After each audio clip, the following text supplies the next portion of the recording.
Bonsoir à tous. Merci d'avoir accepté notre invitation.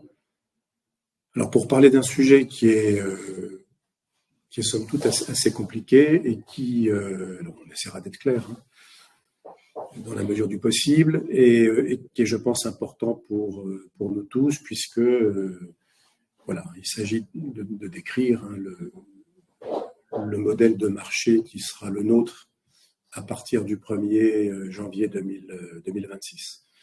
Alors, avant de commencer, je voulais également vous souhaiter une très bonne année 2024 en mon nom personnel et au nom de toute l'équipe d'Elenéo. On sait déjà que 2024 sera bissextile et olympique. Et pour le reste, voilà, on espère qu'on aura un peu de répit par rapport aux années assez compliquées que l'on a connues en 2020, en 2021, en 2022 et en 2023. Alors, avant de commencer la présentation, voilà, je ne sais pas si c'est des règles du jeu ou en tout cas un petit mode d'emploi. Donc la présentation, elle est en 4 temps. Pourquoi une réforme et une réforme pourquoi faire? Comment le nouveau mécanisme va-t-il fonctionner? Quel impact sur le prix de la fourniture et quel impact sur les stratégies d'achat? Et alors, ce qu'on a souhaité faire, c'est de vous permettre bien sûr de poser des questions. Alors, il y a normalement en bas de l'écran à droite un onglet sur lequel vous pouvez rédiger des questions auxquelles on essaiera de répondre après chaque chapitre. Donc après chacune des parties, de mémoire, pour chaque partie, il y a 3 slides. Donc voilà, ça vous aidera à garder le rythme. Et puis, alors on l'a pas testé, mais on espère que ça marche. Il y a un petit sondage, alors c'est en forme un peu de clin d'œil, mais voilà, où on vous pose finalement, on se pose un certain nombre de questions. Et si la mécanique fonctionne bien, on devrait être capable, en quasi temps réel, de vous donner le résultat du dit sondage. Donc on y va. Première partie, alors, pourquoi une réforme? Une réforme, pourquoi faire? Alors, on va faire un peu d'histoire. Ce sera sans doute utile pour les plus jeunes. La reine, vous le savez, était ou vous l'apprenez, tant mieux, était un dispositif transitoire qui a vu le jour, qui est entré en vigueur le 1er janvier 2011 et qui devait se terminer et qui se terminera de fait le 31 décembre 2025. Alors, je ne vais pas remonter jusqu'à la nuit des temps, mais avant, la reine prenait lui-même la succession d'un dispositif qui était également transitoire, qui s'appelait le TARTAM, le sigle voulant dire tarif réglementé transitoire d'ajustement du marché. On saluera au passage l'imagination et la créativité de l'administration française quand il s'agit de nommer des objets réglementaires. Donc, alors, j'ai pas compté, mais du 1er janvier 2007 au 31 décembre 2025, on aura vécu un nombre d'années assez important, elle est peut-être 19 ans, dans deux régimes transitoires. La reine, on va pas trop, je ne vais pas rentrer dans le détail du mécanisme, mais néanmoins, ce que j'ai représenté, ce qu'on a voulu représenter là dans le graphe qui est dans le slide, voilà, les barres, ce sont les volumes d'arènes demandés année après année par les fournisseurs alternatifs. Alors la première année est une année de 6 mois, mais à partir de 2012, on est sur des années civiles. Et donc, voilà. Pardon, à côté, le trait en doré, c'est la moyenne des cotations du calendrier France baseload de l'année N+1. Et donc, on voit bien comment fonctionne le mécanisme. Voilà, 2012, 2013, 2014 étaient des années relativement chères, et donc il y a eu des demandes d'arène qui reflétaient en fait le poids, la part de marché des fournisseurs alternatifs. 2015 et 2016, les prix ayant baissé ont été des années sans arène, et puis ensuite on a une sorte de tremplin là, 2017, 18, 19, 20, 21, avec des prix pas loin de ceux de la reine entre 2007 et 2020, puis la crise sur laquelle je ne reviens pas, et des demandes d'ARENH qui ont culminé en 21 et en 22 à environ 160 TWh, demande d'ARENH, 160 TWh.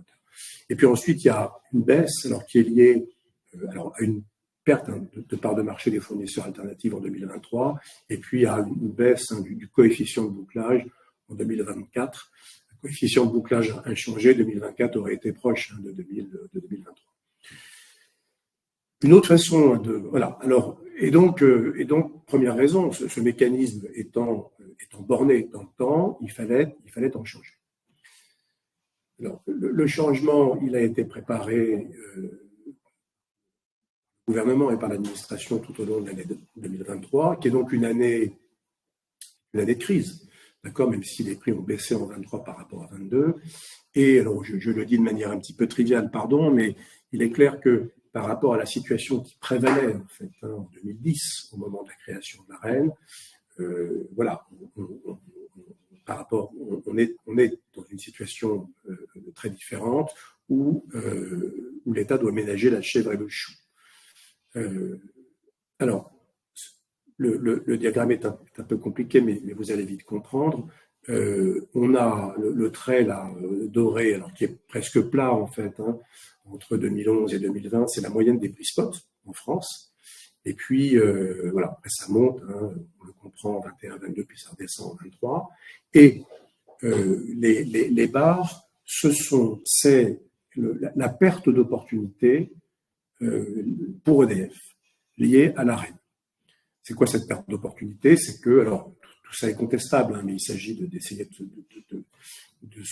d'avoir des ordres de grandeur. On aurait pu imaginer qu'EDF vende sa production sur le marché spot au lieu de le vendre à l'ARENH.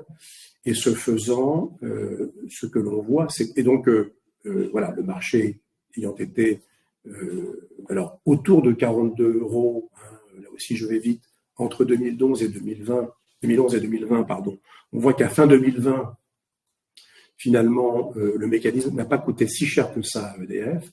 En revanche, on voit qu'avec la hausse des prix, le mécanisme génère une perte d'opportunité qui est considérable, puisque cette perte, elle s'élève en 2023 à plus de 80 milliards d'euros. Alors que je mets en regard de la dette nette d'EDF au 30 juin, qui est de 65 milliards d'euros. Donc, bon, EDF n'aurait sans doute pas vendu sa production sur le marché spot, mais peu importe. On voit bien que finalement, la mécanique, elle a fonctionné à peu près normalement jusqu'à fin 2020, mais qu'ensuite, la crise a précipité l'ARENH dans le décor. Y compris d'ailleurs, mais ça vous le savez aussi bien que nous, parce que le mécanisme s'est révélé peu protecteur pour les clients. Voilà, le dernier élément sur les attendus de la réforme, c'est que parallèlement à la réforme qui se profile en France, puisque cette réforme elle entrera en vigueur le 1er, il faut que le texte soit voté, mais si le texte est voté, tout ça rentrera en vigueur en fait au 1er janvier 2026. Il y a eu une discussion au niveau européen, puisque à la demande des États membres, la Commission européenne a essayé de trouver une parade à la volatilité des prix de l'électricité. Et cette parade, alors le vocabulaire est compliqué, c'est un type de contrat qu'on appelle un contrat pour différence, qui est en fait un contrat à prix fixe, pour dire les choses simplement, et qui permet de protéger les acteurs, producteurs ou consommateurs, contre la volatilité des prix de marché. Alors, imaginons, et je pense que pendant la crise, on aurait été tous contents d'avoir un prix garanti autour de 70 € par mégawattheure. Imaginons simplement que ce contrat pour différence, donc ce contrat à prix fixe, ait été mis en place en 2011. On voit bien que de 2011 à 2020, cette réglementation aurait été très pénalisante pour les consommateurs. Donc, elle aurait été accommodant pour les producteurs. Et puis, dans la phase de crise, la logique se serait inversée. La logique reste la même, mais le résultat se serait inversé. On aurait eu un mécanisme protégeant les consommateurs et limitant les profits des producteurs. Alors, je parle de ce mécanisme parce que le gouvernement français s'est battu pour que ces contrats par différence puissent s'appliquer en fait aux parcs nucléaires existants. Et donc, on aurait pu imaginer la mise en place d'un système, c'est pas la voie qui a été choisie, hein, on aurait pu imaginer que, à travers un contrat pour différence, la totalité ou une partie de la production nucléaire d'EDF soit vendue à un prix fixe. C'est encore une fois pas le chemin qui a été choisi. Voilà, donc on arrive à la fin de cette première partie, hein, donc rappel sur ce qu'était l'ARENH et les raisons qui ont poussé à sa disparition. Hein. Ben, un, il fallait qu'elle disparaisse. Deux, finalement, elle n'a pas si bien protégé que ça les consommateurs pendant la phase de montée des prix. Et donc, les questions qu'on vous pose et auxquelles vous pouvez répondre, hein, en condition de trouver le petit bouton à droite, c'est finalement, selon vous, hein, le dispositif ARENH, est-ce qu'il était trop compliqué ou peu lisible? Est-ce qu'il était tout à fait adapté? Est-ce qu'il était plutôt positif? Mais voilà, il fallait qu'il prenne fin pour des raisons réglementaires. Alors peut-être que je marque une pause pour laisser les gens répondre un peu au sondage.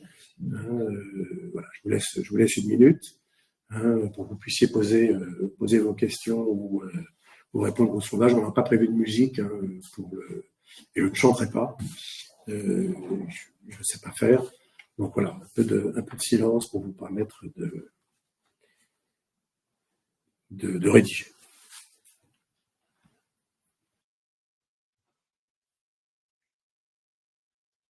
Voilà, vous pouvez poser vos questions à tout moment. Hein, donc, et moi, je vais regarder de mon côté, clac. Hein, donc, effectivement, il y a des questions qui arrivent. Et donc, j'en ai une. Hein, pouvez-vous aborder la question du prix plancher, donc du contrat pour différence, refusé par EDF? Alors, je ne peux pas me faire le porte-parole d'EDF, parce qu'au fond, pour être très clair avec vous, je ne connais pas les raisons qui ont poussé hein, à la mise en place de au choix qui semble avoir été fait par l'État. Hein. Mais effectivement, l'Europe permet bien de créer ce mécanisme protecteur hein, où on fixe à un prix, alors qui peut être révisé dans le temps, hein, mais où on fixe à un prix donc connu de tous la production et donc la consommation d'électricité, soit renouvelable, soit nucléaire. Je ne sais pas très bien ce qui a poussé EDF à proposer le mécanisme qu'il a proposé. Je pense que le raisonnement d'EDF il repose sur l'idée que dans la durée, le parc nucléaire doit être capable de produire de l'électricité à un prix moyen de 70 € par mégawattheure, et que cette moyenne, c'est une moyenne dans la durée, d'accord, et que par conséquent, il n'est pas anormal que dans des conditions de marché qui peuvent être favorables à EDF ou défavorables à EDF, le prix payé par les consommateurs puisse fluctuer. Et voilà, je pense que c'est ça la vision. Alors, voilà, quelqu'un me demande, effectivement, je ne suis pas rentré dans le détail, hein, dans les arcanes du mécanisme ARENH, mais l'ARENH était une option. D'accord, donc une option qu'on exerçait, voilà, qu'on exerçait, mais enfin, qu'on avait la faculté ou non d'exercer. Et effectivement, il y a eu un coût pendant les années où les prix, je veux dire, ont fluctué autour en fait du prix de l'ARENH. Il y a eu la possibilité pour les fournisseurs et pour les clients d'arbitrer le mécanisme, hein, donc d'acheter de l'électricité pas chère sur le marché et de la revendre très cher à un prix donc au-delà de 42 en exerçant au passage l'option. Donc le mécanisme effectivement était optionnel et EDF était du mauvais côté de l'option. Alors, comparé aux autres dispositifs chez nos voisins européens, comment qualifier l'ARENH efficace, juste, compétitive? Ça, c'est une question assez compliquée. C'est une question assez compliquée.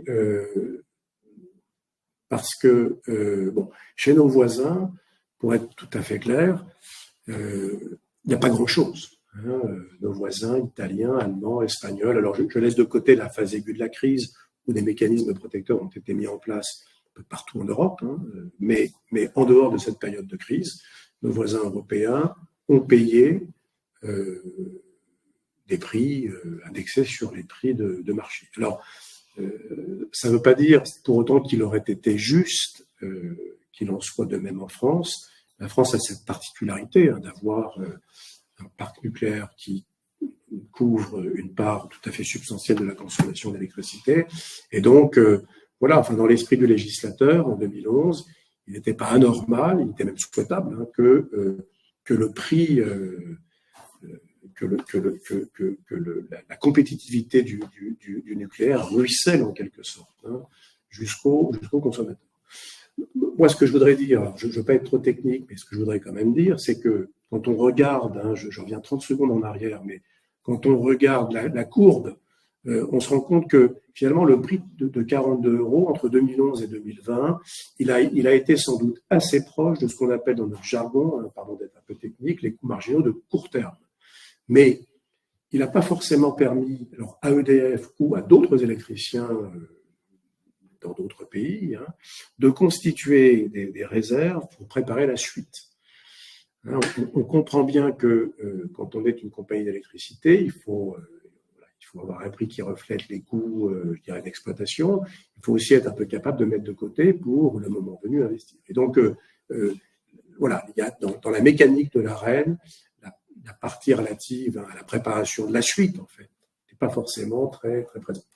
Alors, quelqu'un fait une remarque, c'est bon. Donc, on me dit qu'il faut que j'y aille, sinon on va perdre le fil.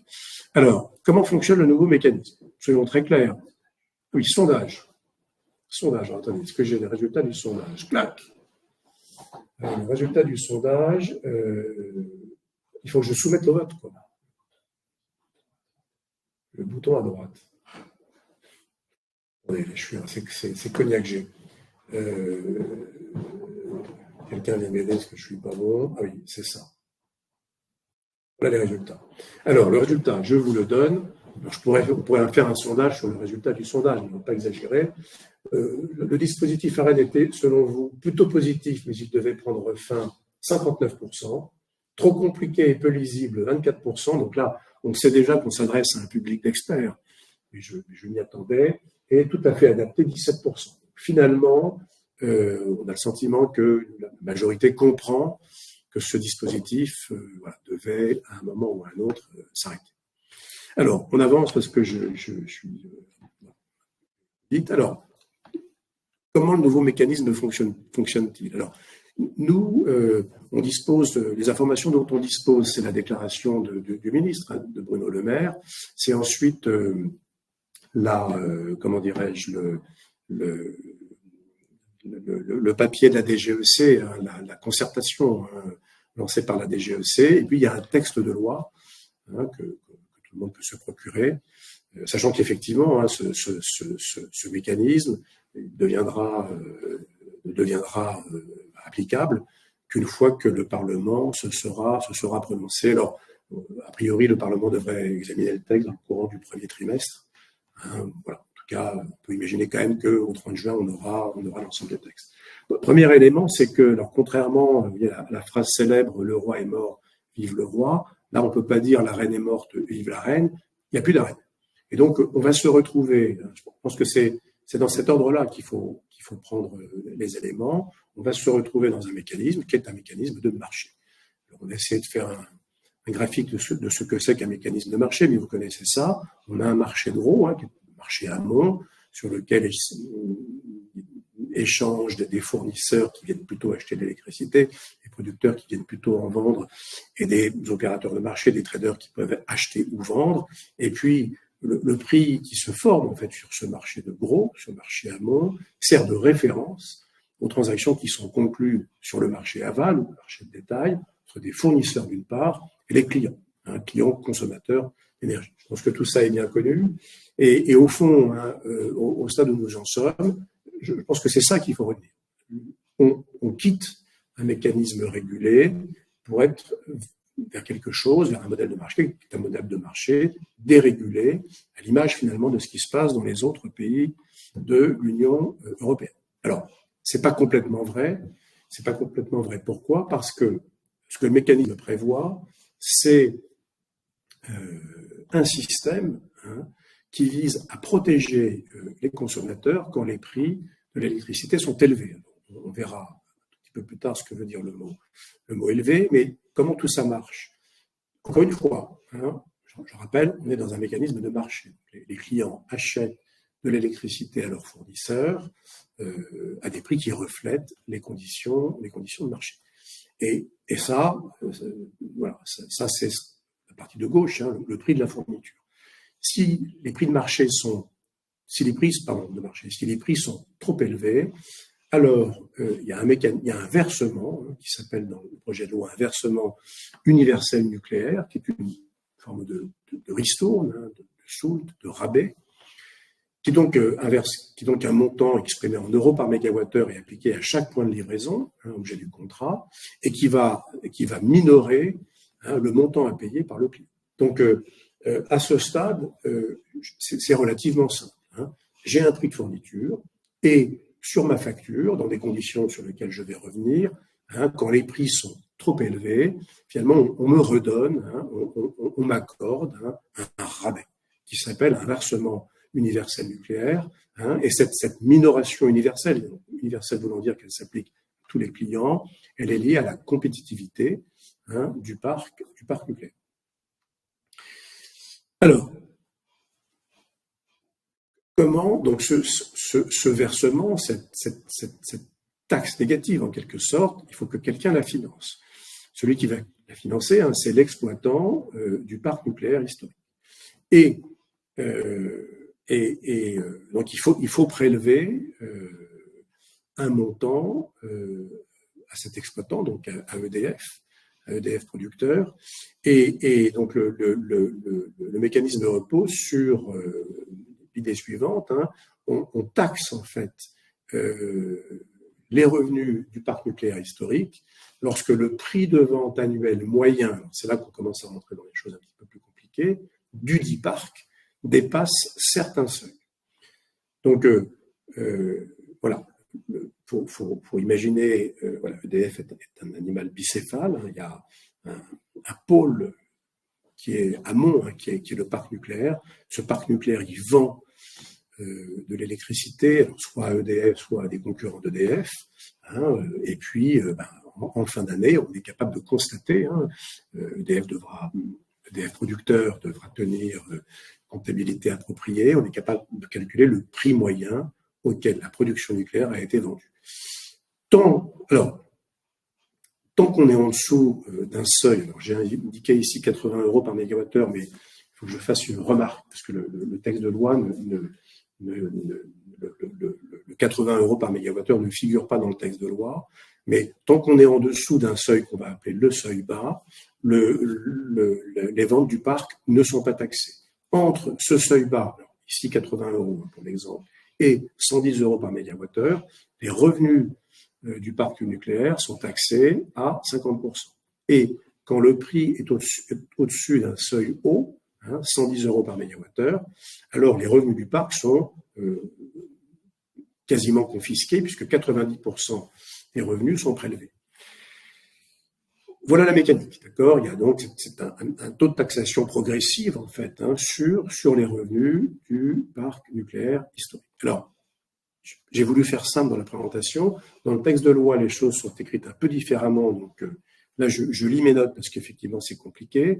Le seuil bas, celui que vous voyez à l'écran de 80 € par mégawattheure, il est défini comme étant la somme, je prends ma respiration, du coût comptable complet de production du nucléaire existant. Alors ça, c'est relativement simple. EDF tient une comptabilité. Cette comptabilité peut être vérifiée par la Commission de régulation de l'énergie. Donc, au fond, ça, c'est compliqué, mais on sait faire. Et on ajoute à ça, ce coût comptable avait été évalué par la Commission de régulation de l'énergie un peu autour de 60 € par mégawattheure.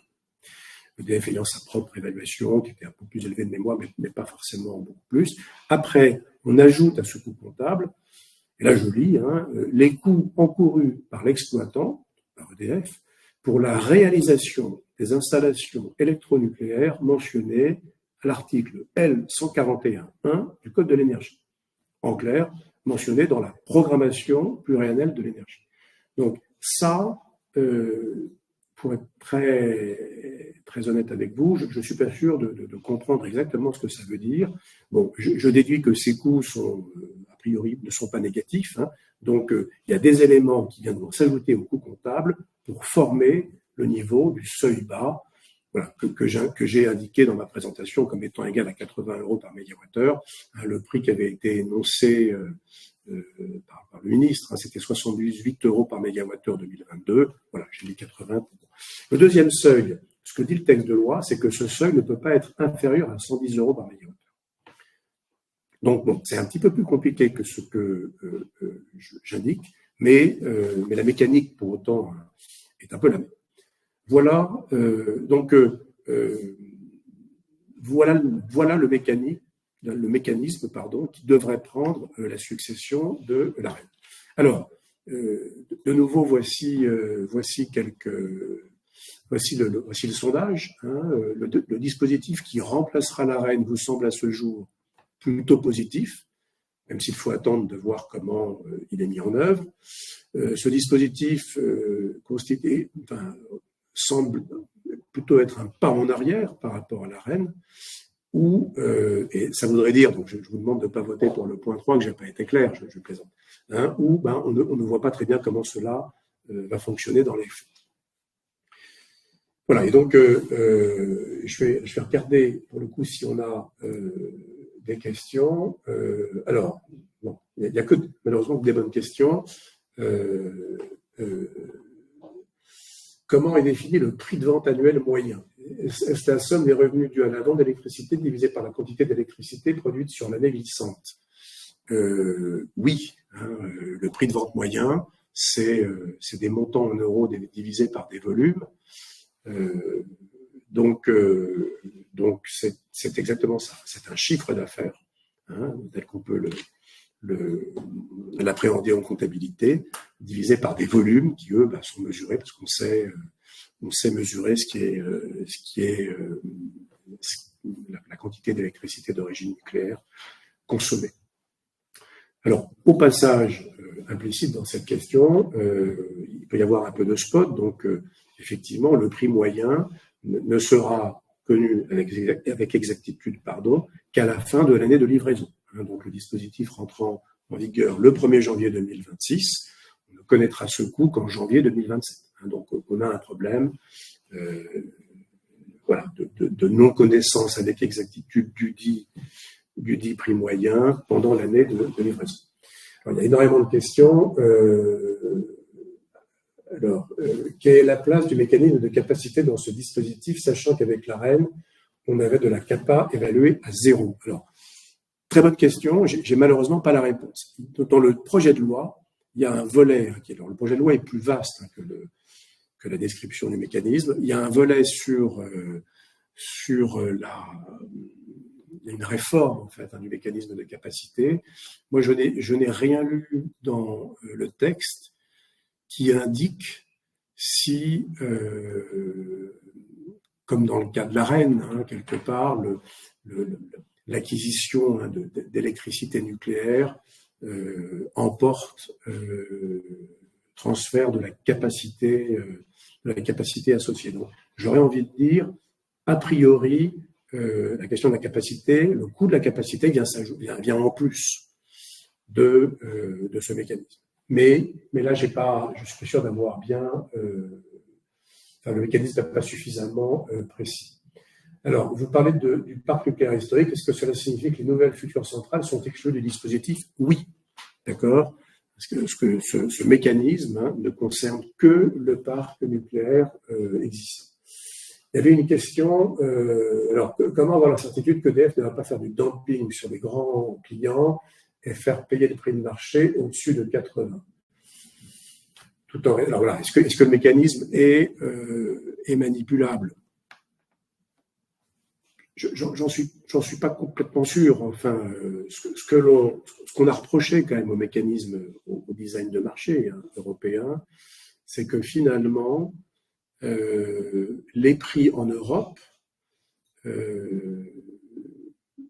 étaient plutôt calés sur, enfin, le marché directeur en Europe, c'était plutôt le marché allemand, et que donc, voilà, les consommateurs français n'étaient pas forcément très heureux d'avoir à payer un prix correspondant au prix, au coût marginal de la dernière centrale à gaz fonctionnant à un moment donné. Donc, on est dans un marché suffisamment intégré pour que, à mon avis, le prix de marché lui-même soit pas manipulable. Alors, par ailleurs, s'il devait l'être, je crois qu'il faut être clair. Il y a le régulateur, les producteurs, les traders et les clients, enfin tous ceux qui réalisent des opérations de marché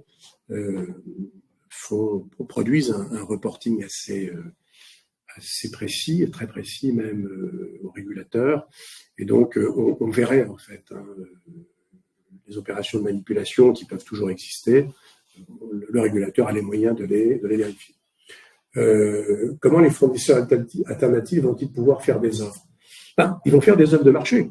Ils seront, à cet égard, sur un pied d'égalité par rapport à EDF Commerce. C'est-à-dire que tout le monde, les fournisseurs alternatifs, vont proposer des offres de marché à leurs clients. Et ensuite, le versement universel qui vient minorer la facture quand le prix moyen de vente du parc est supérieur au seuil que j'ai mentionné, ce versement universel, lui, il vient impacter les factures de l'ensemble des clients, quel que soit le fournisseur en place. Alors, est-ce que 100% des résultats de la taxation vont être, est-ce que la totalité de la taxation sera reversée sous forme de versement universel? Oui, en tout cas, c'est l'idée. C'est l'idée. Quid des... Alors, il y a beaucoup de questions, j'ai encore le temps. On ne connaît pas ce qui va être prélevé, on ne connaît pas ce qui va être reversé au client. Pouvez-vous en dire plus? Alors, oui, je vais répondre à ces questions dans la suite de l'exposé. Donc, si je prendrai ce point-là un peu après.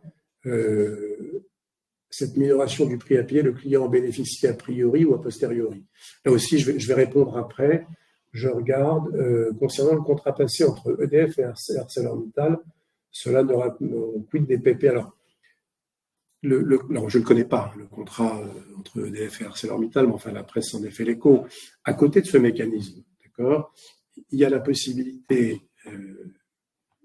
pour EDF de signer avec des clients très fortement électro-intensifs. De mémoire, le critère, c'est 3 euros. C'est 3 euros par kilowattheure, 3 euros de valeur ajoutée par kilowattheure. Donc, il faut être sidérurgiste, chimiste, papetier, voilà, il faut être dans l'industrie lourde. Il y a des contrats donc CAPN, contrats d'allocation de production nucléaire, alors qui ne sont pas réellement des contrats, qui sont des contrats de fourniture, au sens où il y a bien de l'électricité qui transite d'EDF vers ses clients, mais selon des modalités qui effectivement rappellent les PPA, c'est-à-dire c'est du PS produced, d'une certaine manière. Alors dans le cas du nucléaire, l'aléa c'est pas le vent ou le soleil, l'aléa c'est la disponibilité du parc, et ça va même plus loin en termes de partage de risque, puisque le prix acquitté par les clients est un prix qui reflète les coûts d'exploitation du parc.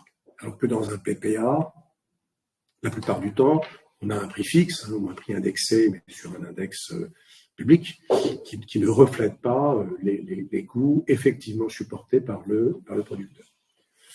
Attribution de la REN dépendait des profils de consommation. Ce nouveau mécanisme, alors oui, je vais en parler après, mais la réponse est oui.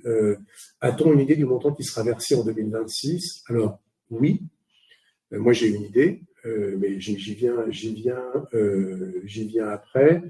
Laurent Kochberg, que je connais et que donc je salue, a-t-on une idée du délai entre le consommé et la prime reversée? Alors a priori, la prime sera reversée pendant l'année de livraison.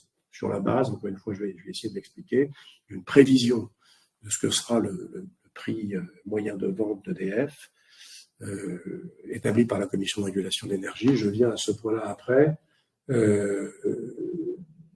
Alors, prix de vente, il s'agit du prix de vente moyen d'EDF à ses clients français et étrangers. Non, il s'agit du prix de vente d'EDF à ses clients français, consommateurs. D'accord? Enfin, il s'agit du prix de vente d'EDF producteur aux fournisseurs qui livrent des clients en France. Que ces fournisseurs soient EDF Commerce ou d'autres fournisseurs. Bon, je vais passer au sondage. Donc là, je crois que j'ai compris. Le dispositif qui remplacera l'Arenh vous semble à ce jour plutôt un pas en arrière par rapport à l'Arenh. 42%. D'accord? Et c'est factuellement vrai, au sens où, comme on va le voir dans la suite, le prix qui sera payé par les consommateurs sera, toute chose égale par ailleurs, plus élevé que celui qui était payé dans le cadre, via l'Arenh, en tout cas via l'Arenh pendant les années heureuses. Après, après le factuel, il faut un peu l'analyser, mais j'y reviendrai si vous voulez bien. Vous ne voyez pas comment cela va fonctionner dans les faits. 35% et plutôt positif, même s'il faut attendre de voir clairement comment les choses sont mises en œuvre. 22. Donc, je dirais que les gens sont plutôt sceptiques ou mécontents. Alors, mécontents, je vous renvoie au ministre. Sceptiques, pour une part, c'est le ministre et pour une part, c'est peut-être moi. On va essayer de lever, d'expliciter un peu plus les choses. Encore une fois, ce qui est simple, c'est un système de marché. Ce qui est simple, c'est il y aura un rabais dans certains cas. Ce qui est compliqué, je vous l'accorde, c'est ce rabais, il est de combien et puis à quel moment il est versé. D'accord? Et c'est compliqué parce que les seuils 80, 110, ils sont pas complètement écrits dans la loi. Et puis le prix de vente moyen d'EDF nucléaire, il est par nature pas connu. Bon, on va essayer de mettre quelques chiffres dans tout ça. Alors, quel impact sur le prix de la fourniture? Alors, malheureusement, on aurait aimé faire quelque chose d'un peu simple. J'espère que c'est pas un biais. Je regarde mes collègues, des Lénéo, que de rendre tout compliqué. Mais peut-être qu'on a l'esprit un peu tordu. Et si c'est le cas, faut vraiment nous le dire. Mais au fond, je ne le pense pas. Alors, le mécanisme, effectivement, il est moins protecteur. D'accord, moins protecteur des consommateurs. Après, dans ce système, il faut quand même, il faut être juste. Je veux dire, il y a les consommateurs, bien sûr, il y a un producteur EDF, donc il faut également préserver les intérêts et parce que ne pas permettre à EDF de financer les investissements qu'il a à financer, je ne pense pas que ce soit très bon pour les consommateurs in fine. Donc, bien sûr, si vous voulez, personne, moi je n'aime pas payer plus, c'est toujours douloureux. Maintenant, encore une fois, il y a une question qui n'est pas qu'une question de justice, qui est une question d'efficacité à long terme. Voilà, l'électricité, finalement, ça coûte cher. Et le système à 42 €, très clairement, n'aurait pas permis à EDF de financer ce qu'il a financé. Bon, alors, pour revenir à ma comparaison, avant de parler dans la fourniture que vous achetez, que vous achetiez dans le cadre de l'Arenh, il y avait la part Arenh, qui se coupait elle-même en deux. Il y avait l'Arenh proprement dite à 42, puis la part Arenh écrétée, achetée à des conditions de marché. Donc, il y avait cette électricité nucléaire, encore une fois payée à un prix moyen qui était donc la moyenne pondérée entre le prix de l'Arenh 42 et un prix de marché, la pondération étant au décrètement. Et puis, il y avait tout ce qui était au-delà de l'Arenh. Pour l'instant, tout ce qui est au-delà de l'Arenh, je l'oublie. D'accord, je m'intéresse qu'aux conditions, au prix de vente de l'électricité nucléaire. Et je compare pour différentes hypothèses de prix de marché, donc 70 € par mégawattheure, 80, 110, 150, mais qu'aujourd'hui, pour 2006, on est plutôt là, 80. On était à 110 il y a quelques mois. On sera peut-être à 70 dans quelques mois, je n'en sais rien. Donc, voilà. L'électricité nucléaire, quand le marché est à 80, elle vous est vendue à 55 €. D'accord ? ce 55 euros, c'est quoi? C'est 42 euros, donc le prix de l'Arenh, fois 65%, puisqu'aujourd'hui on a un taux d'écrêtement qui est autour de 35%, et puis le solde, 30%, on l'achète à 80 euros, c'est le prix de marché. Donc si on ne s'est pas trompé dans le calcul, 0,65 fois 42 plus 0,35 fois 80, ça fait 55. Et de la même manière, ça fait 52 quand le marché est à 70, ça fait 64 quand le marché est à 110, ça fait 150 quand le marché, ça fait 80 pardon quand le marché est à 150. Donc attention, l'Arenh elle-même, elle est toujours à 42, mais l'électricité, mais l'accès à l'électricité nucléaire historique, son prix varie dès lors qu'il y a de l'écrêtement, et c'est le cas aujourd'hui, il est forcément au-dessus de 42, dès lors que le prix de marché est lui-même au-dessus de 42. D'accord? Donc, encore une fois, parce qu'il y a la mécanique de l'écrêtement, cette électricité nucléaire qui correspond à votre talon de consommation, si vous voulez, à la puissance que vous appelez en permanence, c'est, encore une fois, 52, 55, 66, 80.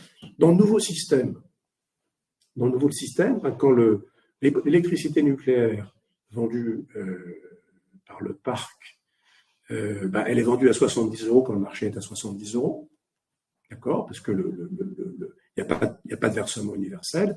Elle est vendue à 80 euros quand le marché est à 80 euros, parce qu'il n'y a pas de versement universel. Effectivement, elle décroche du prix de marché quand on passe au-dessus de 80. Et dans l'exemple que j'ai pris là, à 110 euros, cette électricité serait facturée en fait 95 euros et 99 euros quand on est à 150. Donc le mécanisme, encore une fois, est moins protecteur pour les consommateurs que le mécanisme précédent. Alors les choses s'inversent ainsi. Alors j'ai pas poussé, mais si on va regarder des prix très élevés, à un moment, le nouveau mécanisme est plus protecteur que l'ancien. Donc voilà, j'espère que c'est clair. Alors, le deuxième comparaison, là maintenant, je m'intéresse au prix de fourniture, mais tout compris. D'accord? C'est-à-dire, aujourd'hui, les gens achètent, encore une fois, de l'Arenh, de l'écrêtement et du haut de courbe. Là, je m'intéresse à cette totalité. Encore une fois, qui, dans la mécanique qui continue et qui est la nôtre jusqu'au 31 décembre 2015, j'ai de l'Arenh à 42, j'ai de l'écrêtement à un prix de marché, j'ai du haut de courbe à un prix de marché,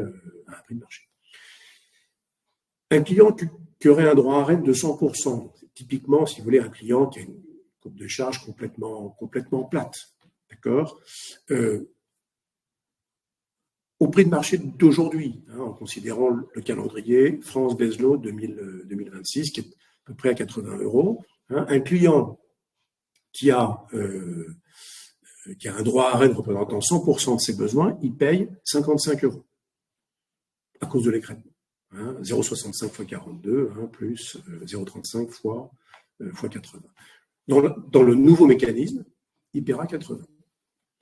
Quelqu'un qui est un peu moins plat, d'accord, donc qui consomme un peu plus dans la journée ou qui va consommer un peu plus en hiver qu'en été, il va avoir un prix qui est un peu plus élevé que son camarade. Donc, avec de l'Arenh, et compte tenu de l'écrêtement, il paye 58. Il paiera dans le nouveau système 82. Quelqu'un qui est représentatif finalement, la moyenne du droit à Arenh des consommateurs, c'est avant écrêtement, c'est 80%.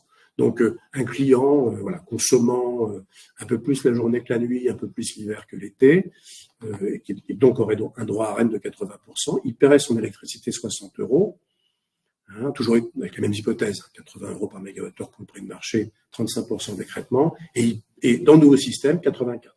Et puis, des gens qui sont alors plus franchement piques, donc qui n'ont un droit à Arenh que de 70%, le prix dans le dispositif actuel 63 euros par mégawattheure, dans le nouveau dispositif 86. Donc on voit que ça se resserre, quand le droit à Arenh diminue. Schéma de redistribution, donc je vais répondre à quelques-unes des questions du lot précédent. Donc qui paye l'exploitant nucléaire? D'accord, l'exploitant nucléaire, donc il va verser de l'argent à la Caisse des dépôts, qui va la verser. Alors la Caisse des dépôts n'est pas nommée, mais on imagine qu'elle sera l'intermédiaire entre l'exploitant nucléaire d'une part et les fournisseurs de l'autre, pour des questions notamment de confidentialité sur les parts de marché des fournisseurs alternatifs, et charge aux fournisseurs d'appliquer le versement universel en euros par mégawattheure, à chaque point de livraison, et en identifiant ce versement comme une ligne à part de la facture. Alors, ce qui est compliqué, c'est encore une fois, qui calcule quoi? Donc, le prix moyen de vente de l'exploitant, voilà, chaque jour, EDF vend de l'électricité nucléaire. C'est la CRE, c'est l'exploitant nucléaire qui tient une comptabilité, c'est la CRE qui est chargée de valider la comptabilité de l'exploitant et de déterminer le montant du prix moyen de vente, qui donc est l'élément qui permet de déclencher ou pas le versement universel. Alors, il y a une question de timing, on l'a bien compris, c'est-à-dire que finalement, ce prix de vente, il n'est connu qu'à la fin de l'année de livraison, et ça, c'est pas acceptable pour les consommateurs qui ont besoin de savoir à l'avance ce qu'ils vont payer. Donc, ce que prévoit le projet de loi, c'est que la CRE, en fait, établira un montant prévisionnel qui sera communiqué à la fin de l'année N-1 pour l'année N, donc quelque part en novembre ou en décembre 2025 pour 2026. Ça nous rappelle l'histoire de l'écrêtement. La CRE calculait l'écrêtement quelque part au début du mois de décembre, donc on sera dans une mécanique un petit peu comparable. Et donc, il y aura un versement, et donc le versement universel, il y aura, voilà, les gens auront un versement universel provisoire pendant l'année de livraison, donc en 2026, et il y aura une régularisation quelque part en 2027, j'imagine, en janvier ou en février. Donc, un peu comme pour les impôts, on a un système d'acompte assis sur une prévision du prix moyen et une mécanique de régularisation a posteriori. Voilà, donc à nouveau, pardon, je suis en arrière, c'est pas bien. Donc ce sondage, le nouveau dispositif vous semble plutôt clair ou encore peu lisible. Là, l'alternative est assez tranchée. Je pense qu'il ne vous faut pas plus d'une minute pour conclure, ce qui me permet de passer assez vite à la suite. Je vais regarder effectivement les questions. Alors, est-ce que le versement va dépendre du profil de consommation du client? A priori, oui. A priori, oui. Donc, c'est un versement universel au sens où tout consommateur en France y a droit. Je pense que, de la même manière que le droit ARENH dépendait du profil de consommation, le versement universel sera plus important pour des clients ayant un profil de consommation très plat, parce qu'ils consomment essentiellement de l'électricité nucléaire, que pour voilà, une station de sport d'hiver qui finalement consommerait vous voyez, une boîte de nuit, dans une boîte de nuit, c'est pas bon. Une boulangerie dans une station de sport d'hiver, la boulangerie, c'est pas un bon exemple. Un magasin dans une station de sport d'hiver qui ne serait ouvert que la journée en hiver. Alors, est-ce qu'il existe un risque que le mécanisme se fasse retoquer par la Commission européenne au titre des aides d'État? Je ne sais pas répondre à cette question. J'ai envie de dire non. Alors, je ne sais même pas si la France va notifier en fait le mécanisme. Je pense qu'une des raisons qui font qu'on a opté pour ce mécanisme est que ce mécanisme semble robuste vis-à-vis des règles européennes. Finalement, tel qu'on le comprend, c'est un mécanisme qui vient protéger les consommateurs dans des situations de marché qui, je l'espère, seront exceptionnelles. Donc, voilà, je dirais que il n'est pas forcément aussi protecteur que le précédent, mais je n'ai pas de raison pour qu'il soit retoqué. N'étant pas un spécialiste en fait de ces questions, je ne sais même pas s'il aura besoin d'être notifié. Alors, comment seront reversées les aides aux consommateurs finaux? Quel service des impôts directement sur la facture? Directement sur la facture. Je reviens juste 30 secondes sur mon schéma. L'argent transite en fait va des poches d'EDF, si je puis dire, vers les fournisseurs en passant par la Caisse des dépôts, et c'est bien les fournisseurs qui consentent à un rabais en fait à leurs clients. Donc on transite bien, tout ça transite bien par la facture. Par la facture. Est-ce que le dispositif doit être discuté et voté à l'Assemblée? Oui, le dispositif, c'est un projet de loi. D'accord? Donc, c'est un projet de loi qui va être présenté par le gouvernement. Vous connaissez la situation. Hein. Le gouvernement n'a finalement qu'une majorité relative à l'Assemblée. Donc, voilà, si voilà, ce texte, est-ce que le gouvernement réussira à le voter en l'état? J'en sais rien, je ne connais pas l'opinion en fait des différents groupes parlementaires à ce sujet. Est-ce que s'il n'avait pas de majorité au Parlement, est-ce que le gouvernement engagerait le 49.3? Je n'en sais rien. Mais en tout cas, il y a une étape. Hein, il y a une étape de validation, enfin de vote par le Parlement. Alors une question, un fournisseur n'achetant pas d'électricité nucléaire pourra-t-il faire profiter ses clients du rabais nucléaire? Oui, en fait, ce qu'on regarde, hein, on ne regarde pas les flux en fait entre EDF et entre le producteur EDF et les fournisseurs, y compris parce que ce flux il est en réalité très compliqué à traquer. Hein. EDF peut vendre à un trader, qui peut revendre à un autre trader, qui peut revendre à EDF, qui peut revendre. Bon. Donc en fait, on ne traque pas les flux. Hein. L'élément qui déclenche le versement, c'est la constatation par la Commission de régulation de l'énergie que le prix de vente moyen du parc est supérieur au seuil que j'indiquais. À partir de quel prix le niveau dispositif est plus intéressant que l'Arenh? Alors, il faudrait qu'on refasse le calcul, mais c'est 300 €. C'est très élevé. D'accord? C'est très élevé.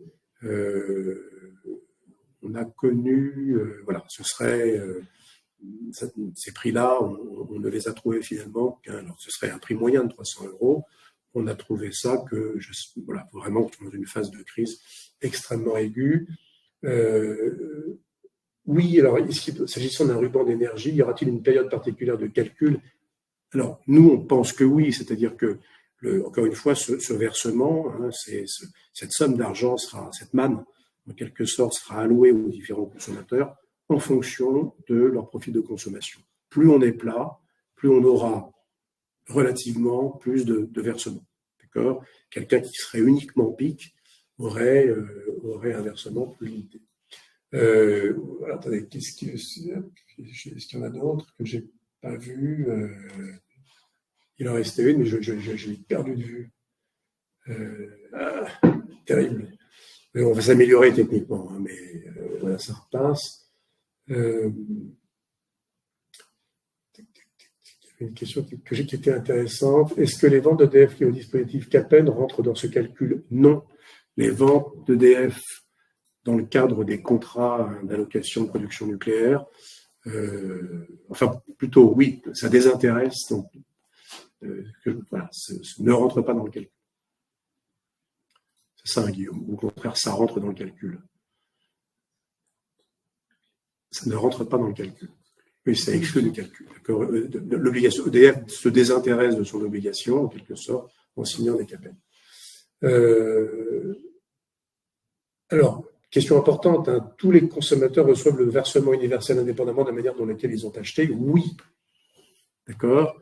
Oui, et ça veut dire que il faut bien acheter. C'est peut-être quelqu'un qui aurait acheté de manière très intelligente et qui aurait un prix d'achat, je dis n'importe quoi, de 50 € quand son voisin aurait un prix d'achat de 50 €. Chacun reçoit le même versement universel. Donc, il y a, je ne sais pas si c'est une vertu du mécanisme, hein, mais il y a chacun a intérêt en fait à acheter le mieux possible. Comme d'habitude, je suis en retard. Sondage, clic. Alors, je dévoile. Est-ce que encore peu lisible, 65%, plutôt clair, 35%. C'est l'Arenh et l'écrasement. Mais bon, écoutez, chapeau. Enfin, je trouve que 35% des gens aient tout compris. C'est bien. Encore une fois, ce qui est frustrant pour vous, et on a la même frustration que vous, c'est que dans le détail, en fait, on ne connaît pas le mécanisme. On ne connaît que c'est en ligne. Alors, quel impact sur les stratégies d'achat? Pardon, je joue les arrêts de jeu, mais bon, c'est quand même quelque chose qui nous a semblé important. Alors, premier impact, si vous voulez, nous, on est déjà un peu simple. On est allé regarder le prix du calendrier France-Bezlo 2026 et il était ce matin, je crois, à 80 € ou un peu en dessous, ou juste autour. Donc aujourd'hui, il n'y aurait pas de versement universel puisque EDF, si ce prix devait perdurer, EDF vendrait sa production nucléaire à 80.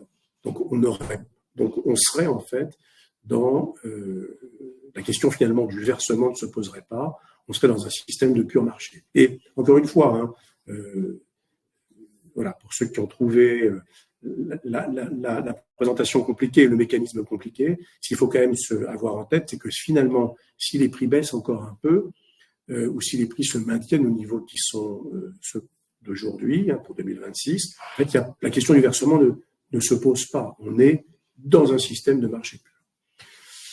Alors, en imaginant, ce système moins protecteur, rappelons-nous quand même les uns les autres de la complexité du mécanisme de l'ARENH. Nous, on a été, alors, c'est sans doute pas des gens qui participent au séminaire et qui assistent à la présentation et je le regrette, mais beaucoup de petits clients ont quand même été très, très désarçonnés, n'ont jamais complètement compris comment marchait l'ARENH. Donc, voilà, la disparition de l'ARENH, elle va simplifier pour vous, grands clients, les stratégies de couverture. Pourquoi ? Parce qu'on espère quand même que la liquidité sur le marché de gros va augmenter. Je vous rappelle que l'ARENH, c'est un système dérivé, en fait. C'est un flux hors marché, en fait. Une vente hors marché entre EDF et les alternatives. Donc, on aura 100 TWh de liquidité en plus sur le marché. On pourra faire plus de clics. Alors, c'est l'envers du décor. On est davantage exposé au prix de marché, j'en conviens, mais on pourra faire davantage de clics. Et comme le marché est plus liquide, peut-être que les électriciens se mettront à faire, comme leurs camarades gaziers, des clics plus petits, plus de clics, plus de fixation. C'est une gestion des risques plus simple. Et puis, oui, le montant du versement universel ne sera connu qu'assez tard dans la saison, mais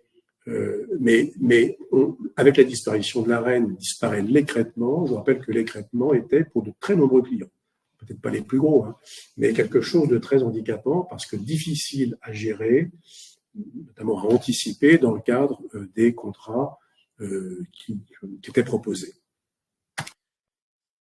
Dernier point, pardon, j'escamote cette partie, mais il y aura peut-être des questions et on est bien sûr là pour y répondre. Finalement, l'ARENH, alors je n'ai pas trouvé le terme en français, mais c'était une sorte de contrat à long terme, d'accord ?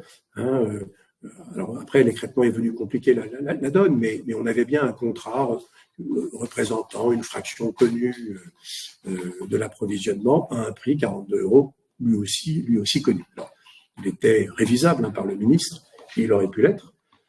Enfin, voilà, il ne l'a pas été. Et donc, finalement, les consommateurs en France se sont habitués à vivre avec une fraction de leur approvisionnement couvert par une sorte de contrat à long terme.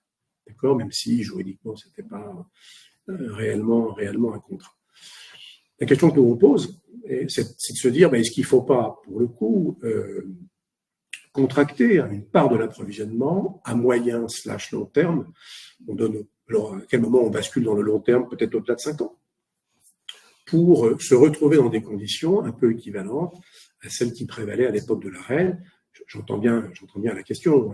Oui, il y a des contrats moyen long terme, mais ça dépend du prix. Et puis pour le coup, les questions qui sont au cœur de la stratégie, c'est pour quelle durée et quel pourcentage de l'approvisionnement. Mais il y a quand même une forme d'invitation, en fait, à contracter une partie de l'approvisionnement au-delà de l'horizon de marché pour se retrouver finalement dans un système qui ressemble un peu à celui qu'on a connu. Voilà, j'arrive au terme de mon exposé. Je vais voir s'il y a des questions. Alors tout ça va un peu vite. Si les prix sont, mettons, à 50 €, peut-on imaginer un retour de l'ARENH ? Je ne pense pas. Je pense pas. Je pense que vraiment l'ARENH, c'est fini.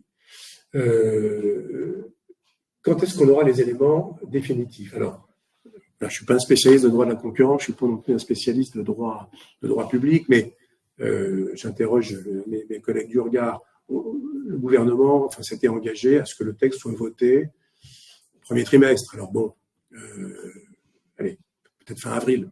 d'accord, peut-être fin avril. Ça veut dire quoi? Alors ensuite, effectivement, le texte, une fois voté, alors je rappelle qu'il y a 2 assemblées, je rappelle qu'il y a le Conseil constitutionnel, tout ça est assez compliqué, mais bon, c'est à mon avis pas non plus un texte extrêmement conflictuel, parce qu'il reste technique. Donc voilà, si c'est fin mars ou fin avril, on peut avoir des décrets d'application, j'espère avant la fin du mois de juin, même si les décrets d'application sont quelque chose de complexe, hein, donc on peut aussi envisager que ça traîne un peu. Mais voilà, soyons optimistes, hein, on est au début de l'année, voilà, disons fin juin, on devrait avoir les paramètres chiffrés, hein, du mécanisme, notamment les seuils de déclenchement, de la taxation, et puis la mécanique qui permettra à la CRE, hein, le calendrier plutôt de publication du versement, du montant du versement universel. Alors, si je suis EDF, j'ai intérêt à avoir une envolée des prix pour avoir un partage 90-10, par exemple, 400 euros. Oui, enfin, alors, oui et non. Enfin, la mécanique, elle est le gain pour EDF, hein, avoir les prix montés, il est quand même assez faible. Par construction, 90% du chiffre d'affaires supplémentaire est capturé. Alors, effectivement, il reste 10%. Ensuite, moi, je ne crois pas, enfin, je n'ai jamais cru. Alors, vous voyez, je suis aujourd'hui consultant, mais ceux qui me connaissent savent que j'ai été à un moment fournisseur. Moi, je n'ai jamais cru à une manipulation du marché par EDF ou par d'autres grands acteurs. Enfin, je ne pense pas que ce soit aussi simple. Je ne pense pas que ce soit aussi simple. Hop. Alors, on va regarder le sondage. Il faut le. Ah oui, pardon. Effectivement, j'ai pas annoncé le sondage. Le sondage c'est la fin. Seriez-vous intéressé par des contrats de moyen terme à prix fixe? Voilà. Est-ce que c'est quelque chose qui bon, mais j'ai déjà. Alors les gens ont déjà en fait voté. C'est formidable. Ils avaient le texte du sondage. Quelqu'un m'a trahi. Donc bon, je vais vous laisser. Il faut peut-être que il y a déjà eu 39 votants, c'est déjà pas mal. Les gens disent et ça ne m'étonne pas. 60%, ça dépend du prix proposé. 34% des gens disent oui et 7% des gens disent non. Moi, je trouve que ce sondage, mais comme les précédents, hein, est voilà, juste le signe que l'assistance est de bonne aloi, ce dont nous ne doutions pas. Bien sûr que ça dépend du prix. Hein, maintenant, je pense que voilà, il y a le prix. Il y a aussi les risques, hein, et donc je pense que la meilleure façon dans la durée, en fait, hein, d'avoir un approvisionnement compétitif et de diversifier en fait ces risques. On fera peut-être un jour un séminaire sur cette question de la diversification parce qu'elle est très intéressante. Et ce que l'on voit, nous, c'est qu'en achetant à différentes échéances, hein, en combinant, aujourd'hui on n'a pas de contrat à moyen terme, d'accord, mais en combinant du calendrier et du spot, en fait, hein, on montre ce que montrent les calculs, hein, qui sont un peu compliqués, c'est qu'on diversifie son risque, donc on diversifie son portefeuille, donc on diminue son risque, sans pour autant augmenter significativement le prix de vente. Hein. Donc on est dans un arbitrage qui est plutôt favorable. Et si on ouvre un compartiment moyen terme, je pense que le résultat qu'on a énoncé tiendrait, c'est-à-dire que ce serait la possibilité de diversifier sans pour autant être pénalisé par un prix plus élevé. Hein. Donc, les conditions de l'arbitrage rentabilité-risque, coût-prix-risque, sont particulières dans l'énergie, et donc c'est un sujet qu'il faut que chacun d'entre vous, je pense, regarde. Voilà, écoutez, alors, est-ce qu'il y a deux questions? Je retourne. Hop, question.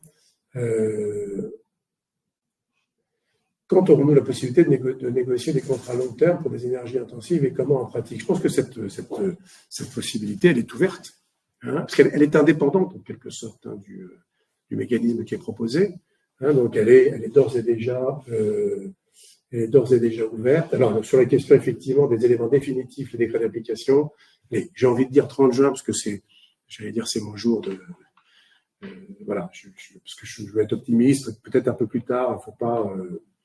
Il faut pas sous-estimer quand même la difficulté du travail réglementaire pour l'administration. Est-ce qu'il y a d'autres questions que je n'aurais pas vues? Non, je pense que c'est bon. Bon, pardon, hein, on n'est jamais à l'heure, mais on est presque à l'heure.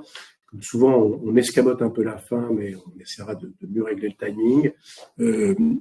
Voilà, l'énergie, vous savez, c'est compliqué. Il y a ce jargon, il y a des raisonnements qui pour nous sont simples, qu'on a peut-être parfois du mal à partager. J'espère néanmoins qu'on a un tout petit peu éclairci la vision que vous pouviez avoir de tout ça.